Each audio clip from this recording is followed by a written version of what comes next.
Hello everyone! Welcome back to another quick tutorial. In this video, we will see how to know if someone blocked you on Instagram. So, let's get into it. On your mobile device, open the Instagram app. Then, tap the search icon on the bottom bar. After that, search for the profile of the person you suspect may have blocked you. If you find their profile, tap on it to open it. Now, look for indicators that you've been blocked.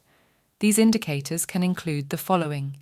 If you can't find their profile when searching it in the search bar, if you see a message saying no posts yet or this account is private, but you previously followed them, if you see a message saying user not found, if you can't see their posts, stories or highlights anymore, if you encounter any of these signs discussed above, you've likely been blocked by that person. And there you have it.